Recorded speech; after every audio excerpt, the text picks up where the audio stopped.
Good morning to all of you, and today we are discussing the thermodynamics for a CET lectures. Okay, so we are going to start the thermodynamics. What is the thermodynamics? Thermodynamics generally होता क्या है? Thermo means heat, dynamic means flow. तो heat का क्या होता है यहाँ पे? Flow of heat is known as a thermodynamics. क्या कहा जाता है उसे? थर्मोडायनामिक्स. हमें डिस्कस करना है यहाँ पे टर्म्स रिलेटेड टू थर्मोडायनामिक्स. कौन सी टर्म्स होती है? टर्म्स रिलेटेड टू थर्मोडायनामिक्स के रिलेटेड कौन सी टर्म्स है? तो सबसे पहले हम टर्म्स को डिस्कस करेंगे कि थर्मोडायनामिक्स कौन सी टर्म रिलेटेड करता है. तो पहला होता है यहाँ पे system. What is the system? System क्या होती है? सिस्टम में तीन टाइप होते हैं. कौन से तीन टाइप होते हैं? पहला होता है ओपन सिस्टम, दूसरी होती है क्लोज सिस्टम एंड तीसरी होती है आइसोलेटेड सिस्टम. आइसोलेटेड सिस्टम के बाद यहां पे आता है हमारे पास प्रॉपर्टीज ऑफ सिस्टम. प्रॉपर्टीज, दो प्रॉपर्टीज होती है यहाँ पे. एक होती है एक्सटेंसिव और दूसरी होती है इंटेंसिव. उसके बाद में हमारे पास यहाँ पे पार्ट आता है फंक्शन. दो टाइप के फंक्शन पाए जाते हैं थर्मोडायनामिक्स के अंदर. पहला होता है स्टेट फंक्शन और दूसरा होता है path function. After that there is a process in thermodynamics. कौन सी प्रोसेस होती है?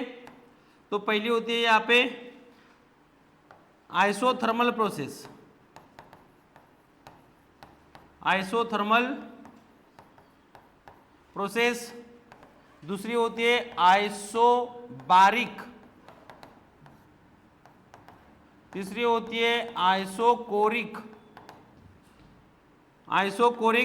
फोर्थ होती है एडिएबैटिक. तो ये प्रोसेस हमारे लिए इंपॉर्टेंट है. उसके बाद में आता है law of thermodynamics. Law of thermodynamics. और उसके बाद में हमें लेना है वर्क डन. वर्क डन के अंदर दो टाइप होते हैं. वर्क डन के अंदर दो टाइप. यहां पे आता है पीवी वर्क, दूसरा होता है मैक्सिमम वर्क. लॉ में दो लॉ है, फर्स्ट एंड सेकंड. यहां पे जो होता है इंटेंसिव एक्सटेंसिव का पार्ट यहां पे आ रहा है. इसे पहले नोट डाउन कर लो, बाद में आगे का पार्ट डिस्कस करते हैं.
What is open system?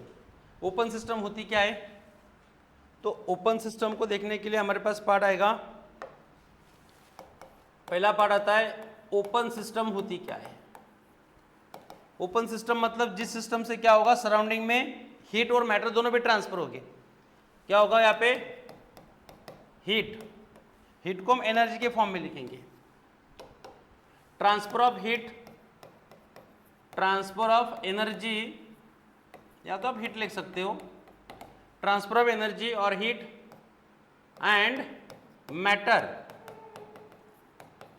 To surrounding. Surrounding में क्या ट्रांसफर हो रहा है? यहाँ पे हीट और मैटर ट्रांसफर हो रहा है सिस्टम से। अब जिस क्लास के अंदर बैठे हो वो क्या है? सिस्टम है। सिस्टम मतलब जिसको हम स्टडी कर रहे हैं, under the investigation, the portion under the investigation is known as a system. और बाकी का जो पोर्शन बचता है सिस्टम को छोड़ के, आपके इसका क्लास का सराउंडिंग में जितना भी सिस्टम, जितना भी पोर्शन बचेगा यूनिवर्स का, ऑल आर द सराउंडिंग। उसे क्या कहेंगे हम? सराउंडिंग कहेंगे।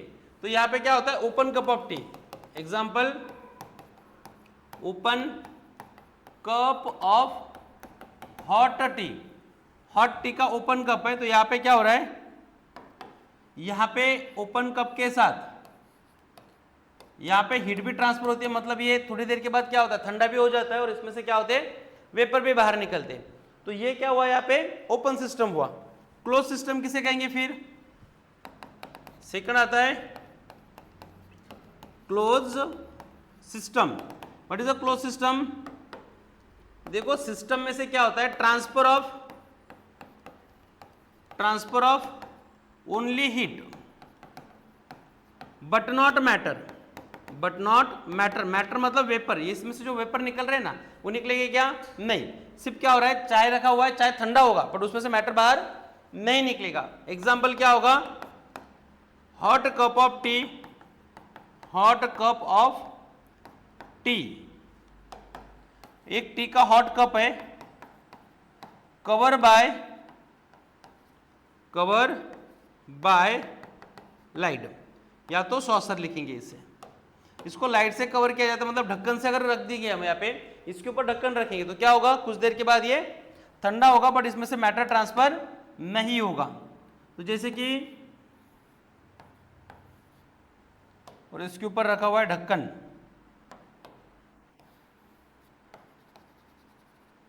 तो इसमें से सिर्फ क्या हो रहा है? Transfer, there is a transfer of heat. और थर्ड पार्ट क्या है हमारे पास? Isolated system. आइसोलेटेड सिस्टम मतलब क्या होगा? No transfer of heat as well as no transfer of heat and matter, मतलब इसमें से मैटर भी ट्रांसफर नहीं हो रहा है और हीट भी ट्रांसफर नहीं हो रही है। ऐसे केस को क्या कहते हैं हम? Isolated system. एग्जांपल थर्मोफ्लास्क। जो थर्मोफ्लास्क की बॉटल होती है ना, वो बॉटल क्या होगी? यहाँ पे आइसोलेटेड का काम करेगी। इंसुलेटेड बॉटल होती है,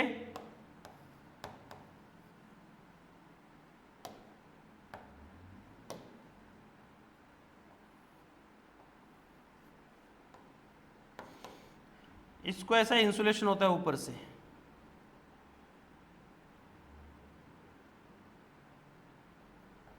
तो ये क्या होती है? थर्मोप्लास्ट। ना तो इसमें से क्या होता है? हीट बाहर निकलती है, या तो मैटर बाहर निकलता है। तो इसको क्या कहेंगे हम? We are call them isolated system. Next क्या आता है हमारे पास पार्ट? सेकंड पार्ट प्रॉपर्टी देखी थी हमने। प्रॉपर्टी के ऊपर आपको क्वेश्चन मिल सकता है। IMP। क्या IMP है यहाँ पे? प्रॉपर्टी। पहली है हमारे पास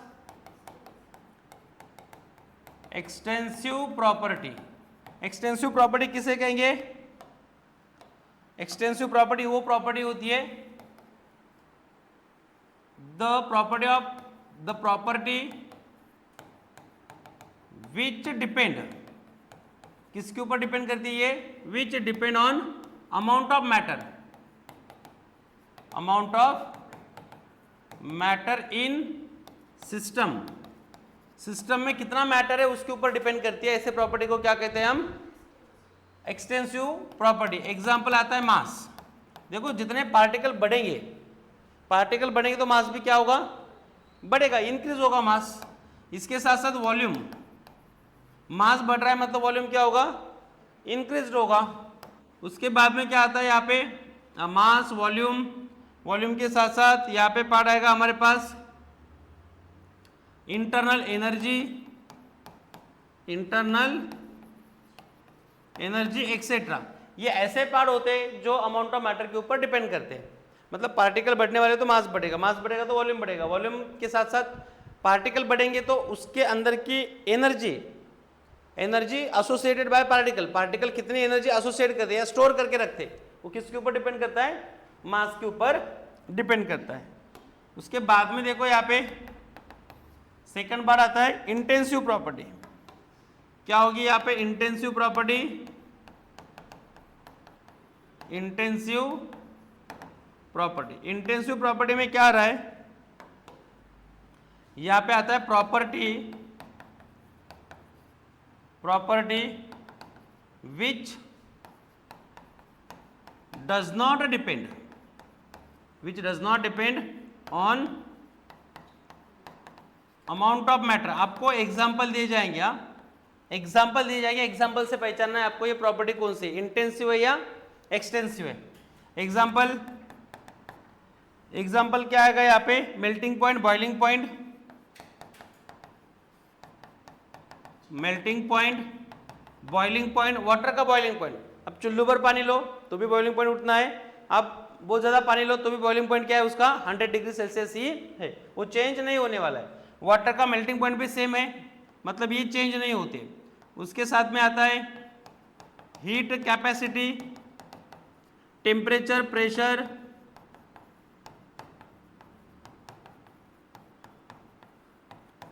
एक्सेट्रा। तो ये कुछ प्रॉपर्टी होती है, एक्सटेंसिव प्रॉपर्टी है, इंटेंसिव प्रॉपर्टी। एक डिपेंड करता है, दूसरा डिपेंड नहीं करता है। तो ये पेपर में आते हैं ऐसे क्वेश्चन। हाँ,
कौन से फंक्शंस होते हैं? फंक्शन पहला होता है स्टेट फंक्शन। स्टेट फंक्शन मतलब क्या होगा? देखो ऐसी प्रॉपर्टी जो इनिशियल एंड फाइनल कंडीशन के ऊपर डिपेंड करती है। Property depend on initial and final condition. Initial and final condition उसको क्या कहते हैं हम? State function. एग्जाम्पल आता है टेम्परेचर। टेम्परेचर को क्या लिखते हैं हम? Delta T is equal to T2 minus T1। Initial to final से हमें क्या मिलता है? यहाँ पे डिफरेंस मिलता है। प्रेशर, प्रेशर क्या निकलेगा यहाँ पे? Delta P is equal to P2 minus P1। Internal energy delta U is equal to U2 minus U1। Enthalpy delta H is equal to H2 minus H1। Volume, volume क्या होगा? Delta V is equal to V2 minus V1। ये जो properties है ये क्या है? ये state function है जो इनिशियल एंड फाइनल कंडीशन के ऊपर डिपेंड करती है, इसलिए हम उसको इस तरह से लिख सकते हैं। दूसरा पार्ट आता है हमारे पास यहाँ पे path function. Path function property do not depend on initial and final condition. कौन से कंडीशन पे डिपेंड नहीं करती है? Property do not depend on initial and final condition. Initial और फाइनल कंडीशन के ऊपर जो डिपेंड नहीं करती है उसे हम क्या कहेंगे? पाथ फंक्शन कहेंगे। एग्जाम्पल क्या आएगा यहाँ पे? वर्क मतलब W। वर्क क्या है यहाँ पे? पाथ फंक्शन है। वर्क एंड हीट मतलब Q। But W plus Q is not path function.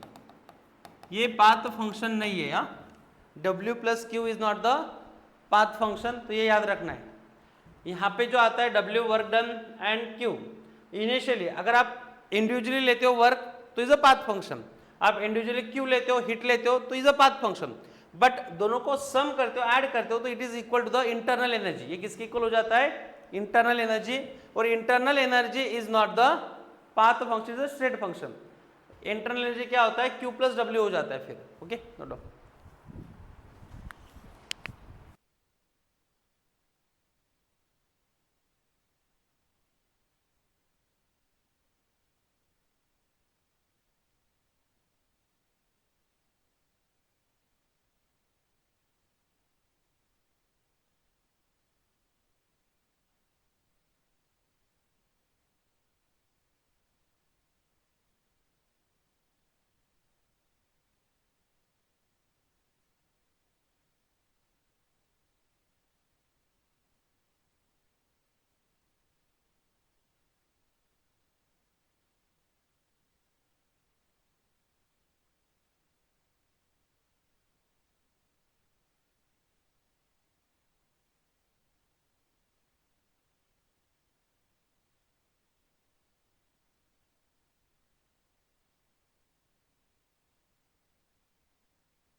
देखो मैक्सिमम एंड पीवी वर्क के केस के अंदर W is equal to P external के साथ ये होता है। अगर एक्सटर्नल प्रेशर दिया है तो ये फॉर्मूला यूज करना है।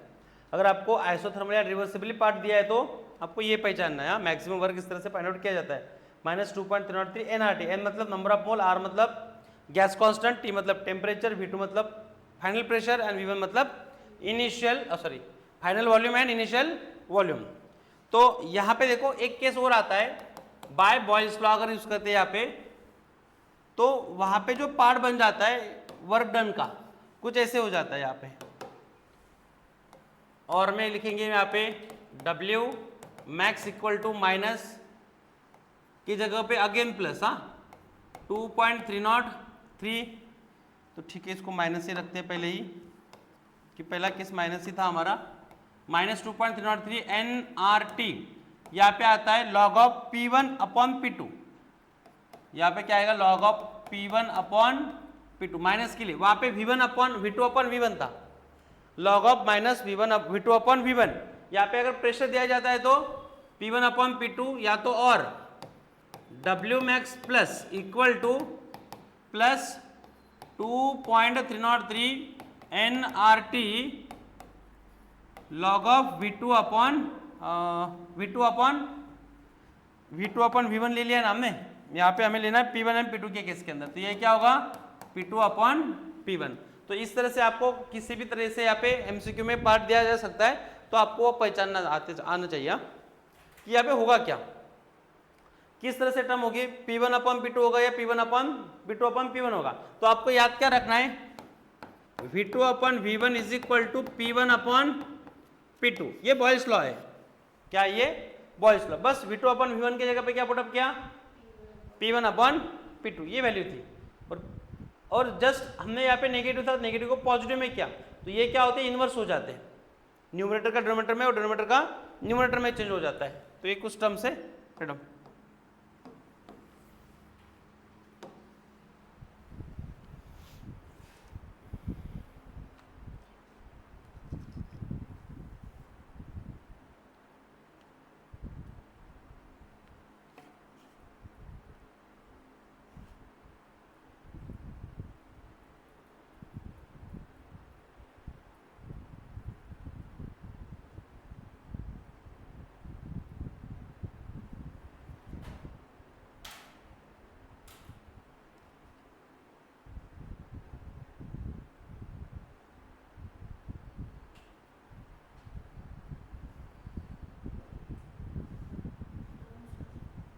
हो गया। Law of thermodynamics, law of thermodynamics, first law क्या कहलाता है, first law, energy of universe remain constant, energy of universe remain constant, मतलब ये energy cannot be neither be create nor be destroyed, energy create भी नहीं होती और destroy भी नहीं होती है, सिर्फ एक फॉर्म से क्या होती है दूसरे फॉर्म में चेंज होती है। इस वजह से क्या होता है, यहाँ पे यूनिवर्स की एनर्जी क्या होती है, कांस्टेंट रहती है। तो ये फर्स्ट लॉ होता है। यहाँ पे आता है delta U is equal to Q plus W, क्या होता है ये Q प्लस W। तो U क्या है यहाँ पे, डेल्टा U हमने पहले पार्ट लिया था, तो ये क्या होता है Q plus W is a हाँ कौन सा function, path function. But Q individually लेते हैं तो हम ये पाथ फंक्शन है, पर प्लस में लेते हैं तो स्टेट फंक्शन में कन्वर्ट हो जाता है इंटरनल एनर्जी के साथ। तो ये फर्स्ट लॉ ऑफ थर्मोडायनामिक्स से आता है। सेकंड लॉ क्या एक्सप्लेन करता है, सेकंड लॉ का जो पार्ट होगा यहाँ पे, सेकंड लॉ के accordingly first law energy of the universe remain constant, delta U is equal to Q plus W। आपको ऐसे भी हो सकता है total internal energy is equal to it is the sum of heat plus work, heat and work के equal क्या होता है, ये इक्वल होती है इनके सम के इक्वल। सेकंड लॉ क्या होता है, सेकंड लॉ जनरली डिपेंड करता है एंट्रोपी के ऊपर। It explain for a entropy, मतलब total entropy of system and surrounding, system and surrounding greater than 1, greater than 0, always क्या होती है, टोटल एंट्रोपी। एंट्रोपी को रिलेट किया जाता है एस से, मतलब delta S total is equal to delta S sys plus delta S surrounding is always greater than 0। ये क्या कहलाता है, second law of thermodynamics, entropy के केस में आता है। What is the entropy? Entropy होती क्या है? Do you know the entropy? Entropy is nothing but the randomness of the particles या substance. Entropy denoted by S. It is a property, it is a property which measure randomness। क्या measure करता है ये? Randomness measure करता है। What is the randomness? Randomness का मतलब क्या होता है? What is the randomness? मालाएं मोतियों की, उसको तोड़ दिया और उसके बिट्स क्या हो गए, डाल दिए नीचे, तो क्या होगा, वो ऐसे अरेंज हो गए एक लाइन के अंदर या बिखर जाएंगे? क्या होगा? बिखर जाएंगे। बिखरना मतलब रैंडमनेस। बिखरना मतलब क्या?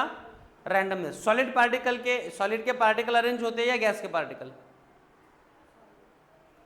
सॉलिड के पार्टिकल अरेंज होते हैं एक पर्टिकुलर रेंज के अंदर या गैस के पार्टिकल?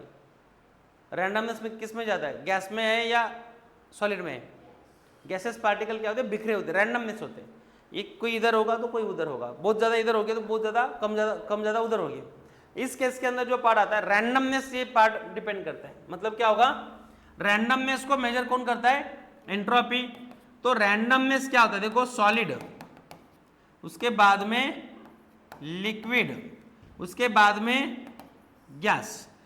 पार्टिकल की रैंडमनेस क्या होती है, इधर इंक्रीज होती है, मतलब entropy increases. Entropy increases. Example, H2 gases form में है, O2 भी गैसेस फॉर्म में है, एंड यहाँ पे फॉर्म हो रहा है H2O, ये लिक्विड फॉर्म में। तो यहाँ पे बताओ मुझे, एंट्रोपी इंक्रीज हो गया डिक्रीज होगी? एंट्रोपी इंक्रीज हो गया डिक्रीज होगी? यहाँ पे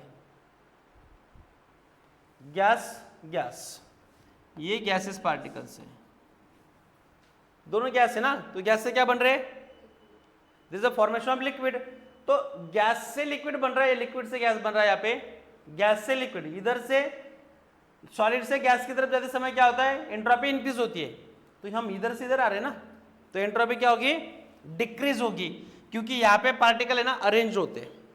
लिक्विड के अंदर थोड़े पार्टिकल क्या होते हैं, क्लोज होते हैं एक दूसरे के अंदर, और गैसेस के अंदर के पार्टिकल क्लोज नहीं होते। इसलिए क्या होगा, यहाँ पे एंट्रोपी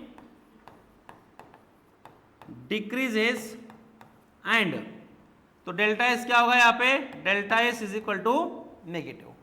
डेल्टा एस क्या रिप्रेजेंट होगा यहाँ पे, नेगेटिव रिप्रेजेंट होगा इस केस के अंदर। अभी देखो पार्ट क्या आता है, सेकंड एग्जांपल हम लेते N2 AB गैसेस में, H2 AB गैसेस में, और यहाँ पे फॉर्म हो रहा है NH3 AB गैसेस में। अभी क्या होगी, डेल्टा एस की वैल्यू इंक्रीज होगा डिक्रीज होगा? गैस और फॉर्म भी क्या हो रहा है, गैस। मतलब यहाँ पे डेल्टा एस की वैल्यू क्या होगी, delta S is equal to 0। क्या होगा यहाँ पे, 0। मतलब there is no change in entropy. Entropy के अंदर कोई चेंज होगा क्या, नहीं, जो गैस में थे और गैस ही फॉर्म हो रहा है। तो मतलब अभी भी पार्टिकल क्या है, इसके बिखरे हुए हैं। तो ये पार्ट आता है एंट्रोपी के लिए and first law of thermodynamics के लिए। Okay, note of this.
देखो प्रोसेसेस इन थर्मोडायनामिक्स,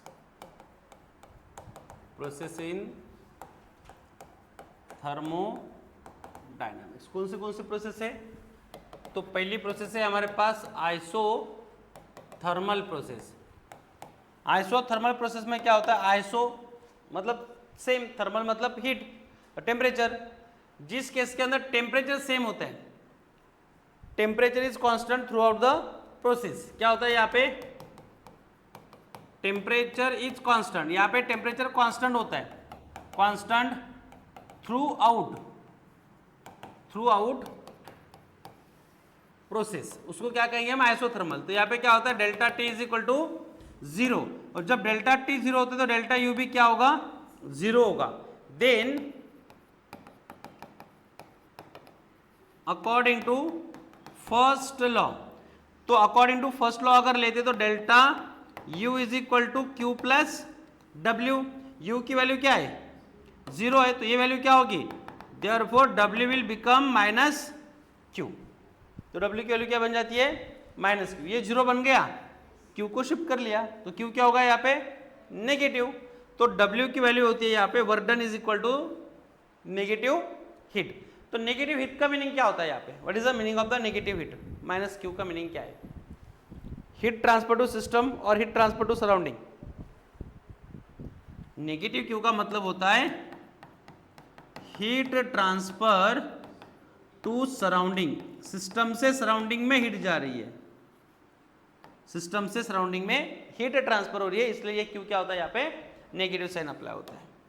तो यहाँ पे देखो सेकंड पार्ट यहाँ पे आएगा हमारा। सेकंड कौन सा प्रोसेस है? Isobaric. What you mean by bar? What you mean by bar? Isobaric. Isobaric process में बार क्या होता है? क्या मीनिंग होता है बार का? आइसोबारिक के अंदर बार का मीनिंग क्या है? Bar is a unit of pressure. Recently उसको चेंज किया गया है, किससे? एटमॉस्फेरिक प्रेशर से। तो bar is unit of pressure. तो क्या होता है यहां पे? क्या आएगा?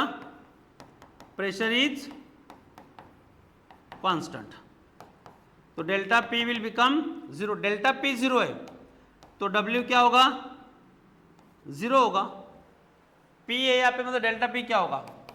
P W क्या होता है? Minus P delta V। ये वैल्यू क्या हो जाएगी? 0 हो जाएगी। तो W विल बिकम क्या होगा? 0 बनेगा ना उस केस के अंदर। तो फर्स्ट लॉ ऑफ थर्मोडायनामिक्स यहाँ पे क्या होता है? फिर अप्लाई हो जाता है। तो ये आइसोबारिक। उसके बाद में क्या आता है हमारे पास? Isochoric process. आइसोकोरिक। आइसोकोरिक के अंदर पार्ट क्या होता है? आइसोकोरिक प्रेशर के जगह पे क्या आएगा यहाँ पे? Volume is constant throughout the process. Volume is constant, delta V will become 0। और उसके बाद में आता है एडियाबैटिक प्रोसेस। क्या आता है यहाँ पे? Adiabatic process. एडियाबैटिक प्रोसेस में क्या आता है? Adiabatic process. यहां पे आता है नो एक्सचेंज ऑफ हीट। क्या होता है यहां पे? No exchange of heat. No exchange of heat between system and surrounding. Between system and surrounding. यहाँ पे एग्जाम्पल आता है, क्या आएगा? Q is equal to 0। अभी तक देखो यहाँ पे मैंने डेल्टा U लिखा है, डेल्टा T लिखा है, डेल्टा P लिखा है, यहाँ पे delta V is equal to 0 पर Q इज इक्वल टू 0 क्यों लिखा है? इसको डेल्टा क्यों नहीं लिखा? ऐसे ही किया ना अब तक? सबको डेल्टा लगाया पर Q को डेल्टा नहीं लगाया। क्यों?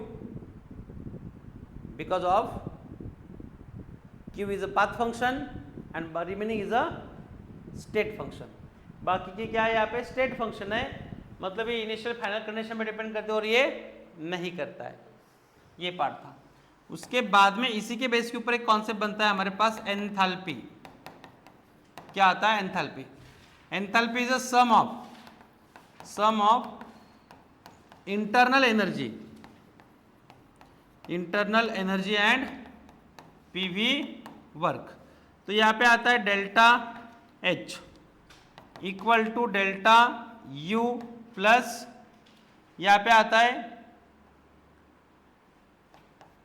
P delta we.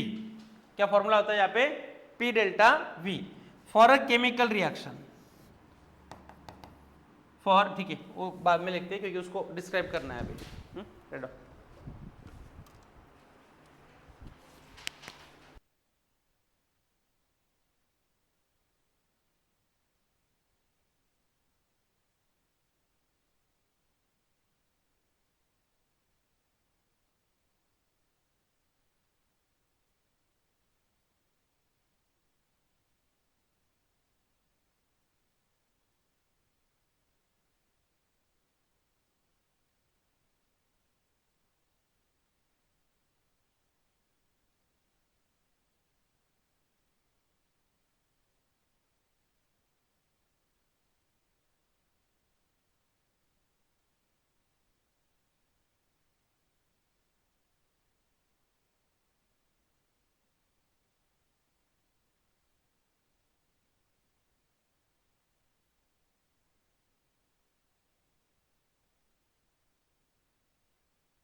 Finish.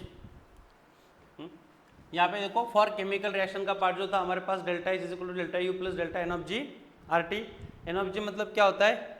N of जी का मतलब होता है यहाँ पे ये जो पार्ट हमने लिखा है delta N of G both are for both cases mole of gases mole of product minus gases mole of reactant. Gases mole of product minus gases mole of reactant. तो ये जनरली यूज करना होता है सिर्फ gases मोल के लिए, solid होता है तो उसको यूज नहीं करना होता है। तो ये कुछ पार्ट था। इसके बाद में हमारे पास कुछ लास्ट के टॉपिक्स है। लास्ट का टॉपिक यहाँ पे आता है एंथैल्पी के बेसिस के ऊपर। यहाँ एंथैल्पी उसमें आता है हमारे पास जनरली एंथैल्पी को कैसे फाइंड आउट किया जाता है केमिकल रिएक्शन के अंदर। जब कुछ पार्ट गिवन होगा एंथैल्पी ऑफ रिएक्शन तो delta R of H is equal to summation of enthalpy of product minus summation of enthalpy of reactant. मतलब enthalpy of product minus enthalpy of reactant, जितनी भी enthalpy होगी किसकी product की उसके उसमें से क्या करना है आपको रिएक्टेंट के एंथैल्पी को माइनस करना है। ये पहला पार्ट आता है। सेकंड आता है बॉन्ड एंथैल्पी। बॉन्ड एंथैल्पी अगर फाइंड आउट करना है तो एंथैल्पी ऑफ रिएक्शन ही निकाला जाता है इसमें भी।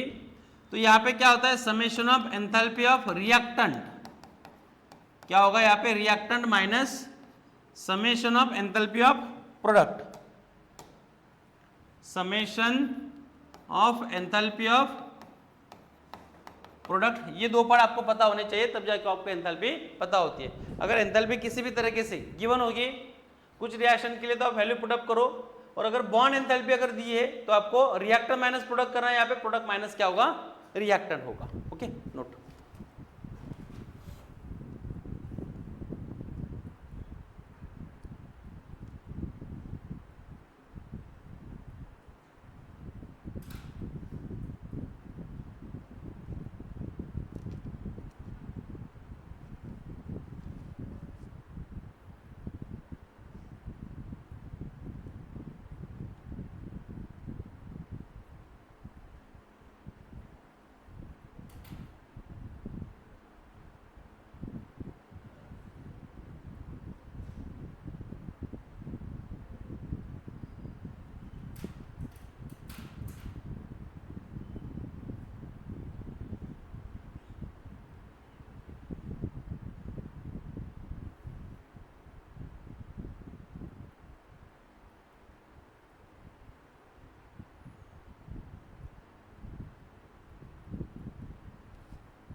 Finish.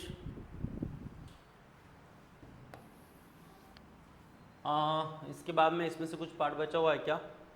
Enthalpy entropy first law second law दोनों भी खत्म हो गए। एंथैल्पी बॉन्ड एंथैल्पी हो गई और एंथैल्पी ऑफ रिएक्शन प्रोसेस भी हो गए। इसमें से ठीक है कोई पार्ट तो अभी नहीं बचा हुआ है। तो इसके बेस के ऊपर कुछ एमसीक्यू भी होते तो एमसीक्यू डिस्कस करेंगे। बट हाँ ये इसको एक्सप्लेन कर दूँ वर्डन को। देखो अगर कोई रिएक्शन है आपके पास जैसे कि कार्बन ग्राफाइट है, ग्राफाइट रिएक्ट हो रहा है ऑक्सीजन के साथ और फॉर्म क्या करेगा ये जनरली CO2 फॉर्म करेगा और ये भी क्या होगा गैस होगा। रिएक्शन बैलेंस्ड है रिएक्शन बैलेंस्ड है। अभी रिएक्शन अगर बैलेंस्ड है तो यहाँ पे कितना मोल है ये 1 मोल है, ये भी 1 मोल है और ये भी क्या है 1 मोल है। सबसे पहले हमारे पास क्या होगा R की वैल्यू अगर हमें ढूंढना है यहाँ पे एट 300 केल्विन आपको गिवन है। कितना गिवन है एट 300 केल्विन और वर्क डन ढूंढना है। तो W के लिए फॉर्मूला क्या होता है हमारे पास W is equal to minus delta N of ji R T. R की वैल्यू तो फिक्स होती है। R की वैल्यू क्या होती है 8.314 ये R की वैल्यू होती है। हम अगर R की वैल्यू पुटअप करेंगे 8.314 8.314 इंटू टी कितना है 300। बचा हुआ क्या है डेल्टा एन ऑफ जी, इसको निकालना है हमें। डेल्टा एन ऑफ जी को निकालना है तो इसका फॉर्मूला क्या होता है गैसेस मोल ऑफ प्रोडक्ट।